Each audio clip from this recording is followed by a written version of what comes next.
Hello friends, स्वागत है आपका विकेस्ट 2.0 में। आज हम बात करने वाले हैं जटिल कार्बनिक यौगिकों के नामकरण के बारे में बात करने वाले हैं। ठीक है, तो कैसे कैसे इसमें है, इसमें 2-3 रूल है, आप उस रूल को जानते रहिए।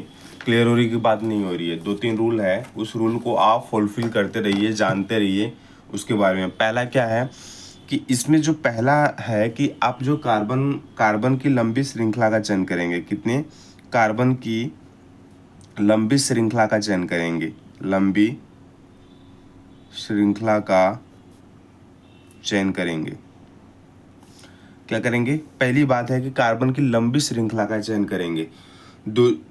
अब दूसरी बात है कि मुख्य क्रियात्मक समूह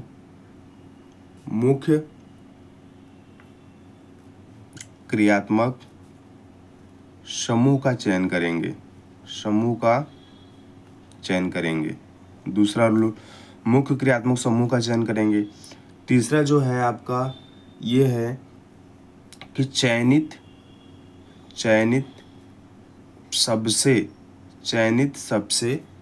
क्या करेंगे? चयनित सबसे लंबी श्रृंखला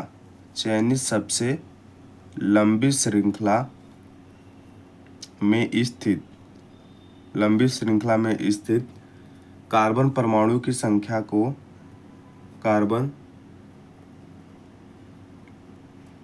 कार्बन परमाणुओं की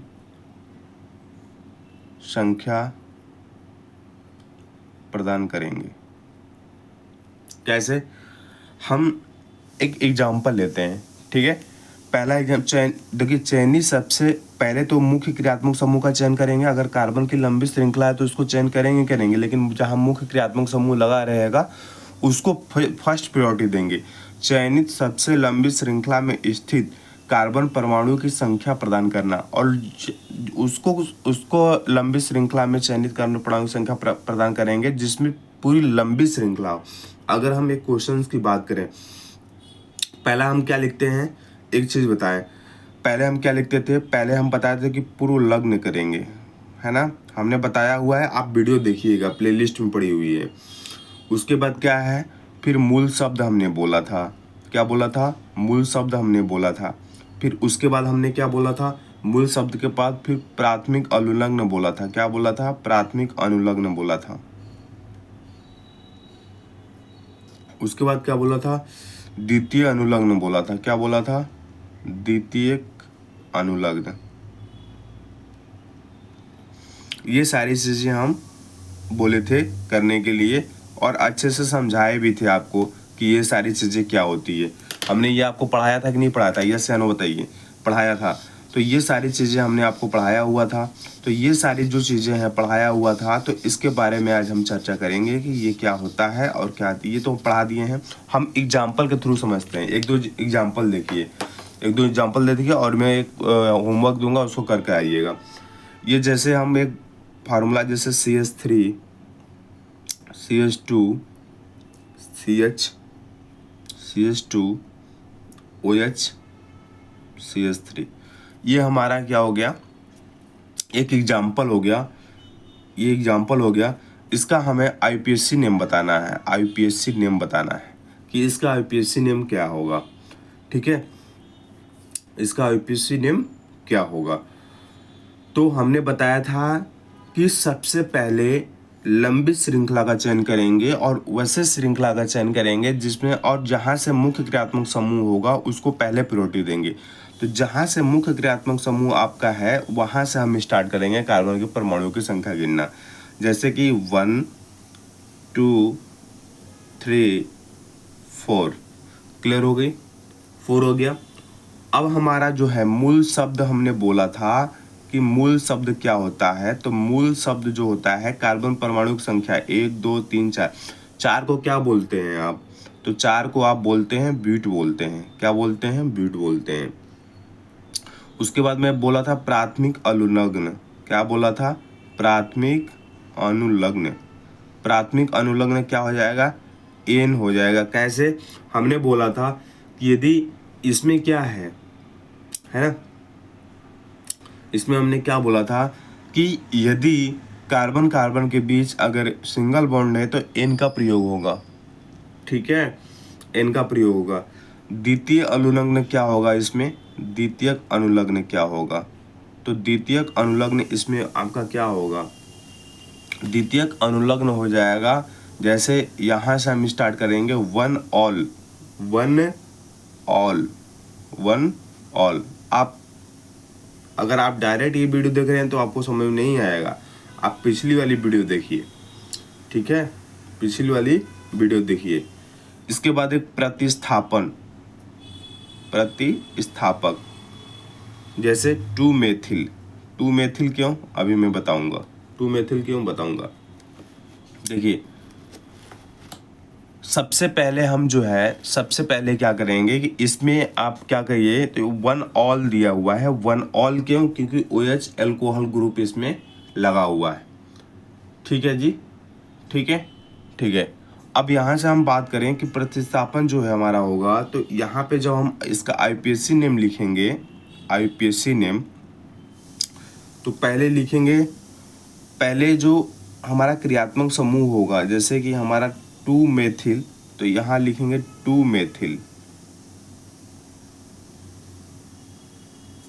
टू मेथिल पूर्व लग्न है ना, पहले जो लगा हुआ जो हमारा होगा क्रियात्मक समूह उस पे लिखेंगे पूर्व लग्न यानी टू मेथिल, और वन है यहाँ पे, वन, वन पर हमारा ऑल लगा हुआ है, तो वन ब्यूटेनॉल, ब्यूटेनॉल, तो टू मेथिल वन ब्यूटेनॉल, इसका क्या हो जाएगा, IPSC नेम हो जाएगा।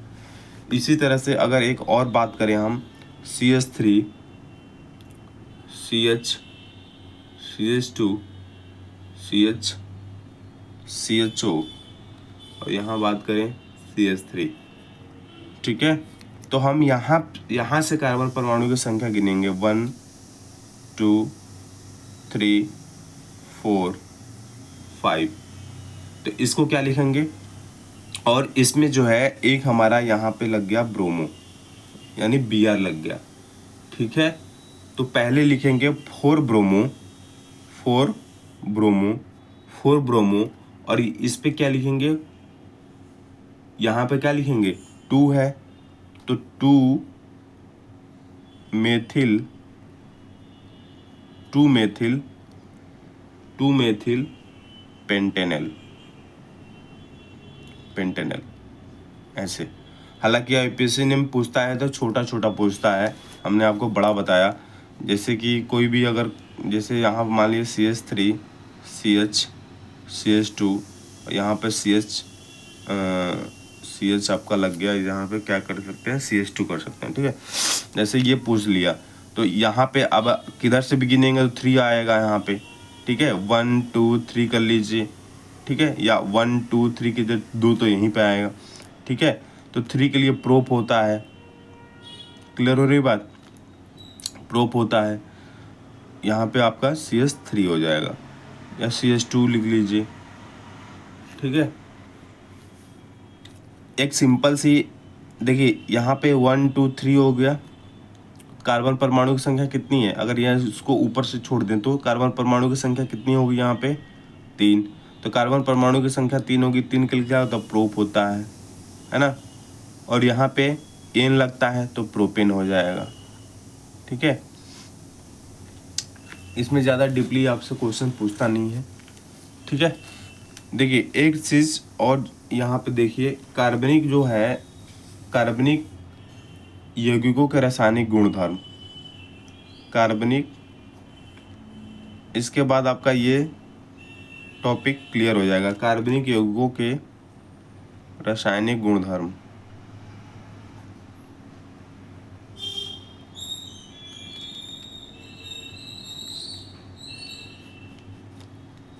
कार्बनिक यौगिकों के रासायनिक गुणधर्म, अब इसके बारे में हम चर्चा करेंगे। क्या है कार्बनिक यौगिकों के रासायनिक गुणधर्म में, पहला होता है आपका दहन, क्या होता है, पहला होता है आपका दहन। जैसे हम सभी कार्बनिक यौगिकों में यदि हम बात करें किसकी, ऑक्सीजन में जो दहन करते हैं कार्बन का, जैसे सभी कार्बनिक यौगिकों में, जैसे हम कार्बन है, अगर कार्बन में हम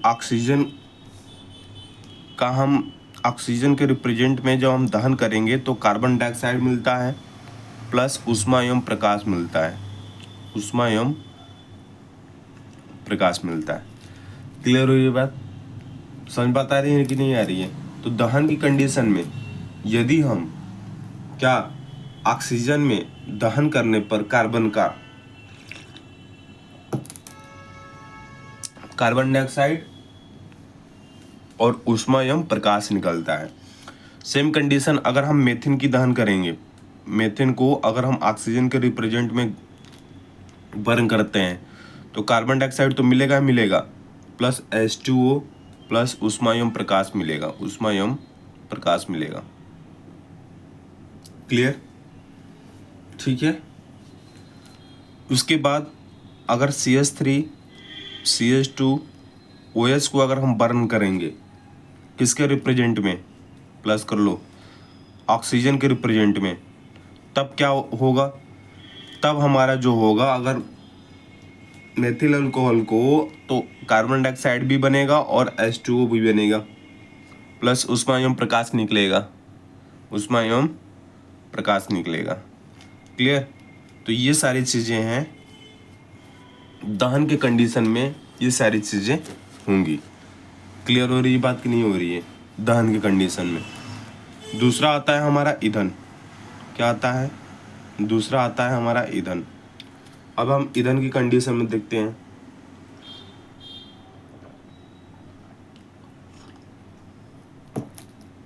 एक चीज और, ईंधन पढ़ाने से पहले इम्पोर्टेंस है, आप देख लीजिएगा 2024 जो एग्ज़ाम हुआ हमारा टेक्नीशियन का, उसके बाद हमारा हुआ जेई का, लेकिन ये टेक्नीशियन में आया हुआ क्वेश्चंस है। इसी लाइन बाय लाइन से एनसीईआरटी के देखिएगा, कहता था कि जब हम संतृप्त हाइड्रोकार्बन का दहन करेंगे, किसका? जब हम संतृप्त हाइड्रोकार्बन का दहन करेंगे, हाइड्रोकार्बन, जब हम संतृप्त हाइड्रोकार्बन का क्या करेंगे? दहन करेंगे।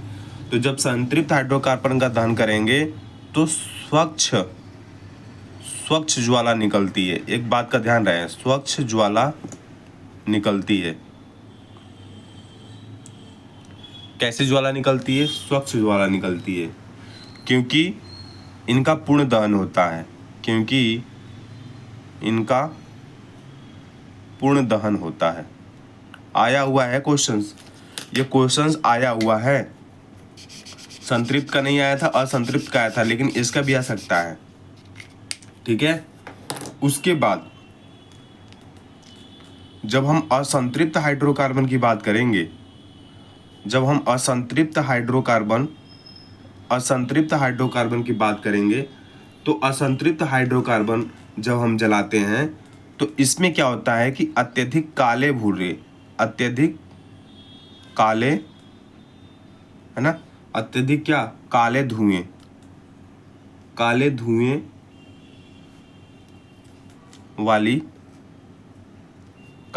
वाली पीली ज्वाला निकलती है। कैसे ज्वाला निकलती है? पीली ज्वाला निकलेगी। कैसे ज्वाला निकलेगी? पीली ज्वाला निकलेगी। काले धुएं वाली क्या निकलेगी? पीली ज्वाला निकलेगी। इस बात का ध्यान रहे, अत्यधिक क्या निकलेगी? काले धुएं वाली पीली ज्वाला निकलेगी। कैसे ज्वाला निकलेगी? पीली ज्वाला निकलेगी। ठीक है। यही आया था कि अगर असंतृप्त हाइड्रोकार्बन को जलाएंगे तो कैसे ज्वाला निकलती है? तो अत्यधिक पीली ज्वाला निकलती है। ये क्वेश्चंस आया था दोस्त मेरे। कृपया इस चीज़ को आपसे हाथ जोड़कर विनम्र निवेदन है, कृपया इस लाइन बाय लाइन क्वेश्चंस को करके ही एग्जाम में जाइएगा। आपसे विनम्र निवेदन है, हाथ जोड़कर निवेदन है दोस्त मेरे, क्योंकि जब समय निकलता है ना दोस्त, कोई पूछता नहीं है भाई, इसलिए आप ध्यान रखो इस चीज़ को। इसके बाद हम ईंधन की बात करते हैं। किसकी बात करते हैं? ईंधन की बात करते हैं, जिसको हम फ्यूल्स बोलते हैं। किसकी बात करते हैं? ईंधन की बात करते हैं, जिसको हम फ्यूल्स बोलते हैं। क्या बोलते हैं? फ्यूल्स बोलते हैं। ठीक है। अब हम क्या करते हैं कि वे कार्बनिक यौगिक जिसमें ऊर्जा संचित होती है तथा ऊष्मा एवं प्रकाश के साथ जलते हैं ईंधन कहलाते हैं। इसका फार्मूला लिखिए, इसका डिफिनेशन, वे कार्बनिक यौगिक है ना, जिनमें क्या होता है, जिनमें ऊर्जा संचित होती है,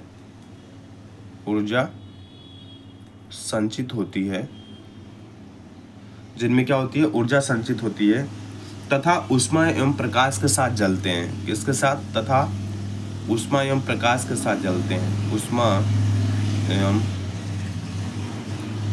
प्रकाश के साथ जलते हैं। ऊष्मा एवं प्रकाश के साथ जलते हैं। ठीक है,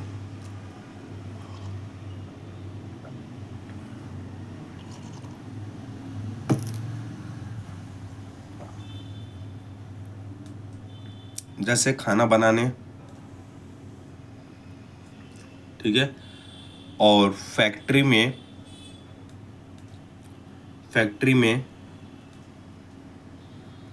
मशीनों को चलाने के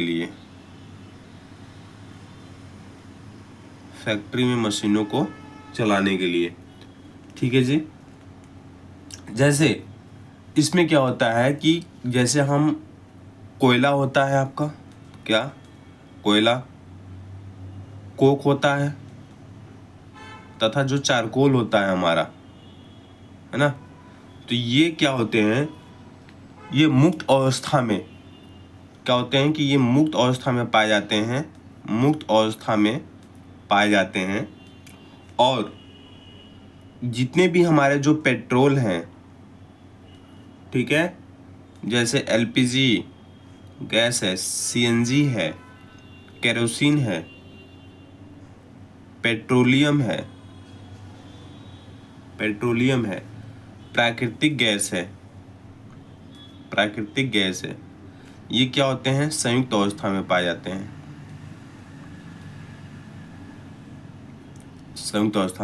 हैं। इस चीज का ध्यान रहे, ठीक है। इसमें पहला आता है कोयला, शॉर्ट में बता दे रहा हूँ, कोयला से याद रखिएगा C+H+O, C+H+O, क्या, CHO। इसमें क्या है कि कोयले में पहला होता है कार्बन, H से हाइड्रोजन, O से ऑक्सीजन। तो कोयला जो होता है CHO का मिश्रण होता है, यानी कार्बन, हाइड्रोजन और ऑक्सीजन का मिश्रण होता है। ठीक है,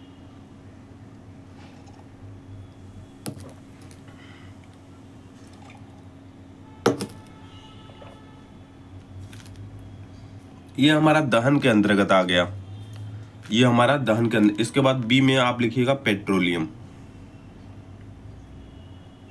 ईंधन बता दिया, ये इधर होगा।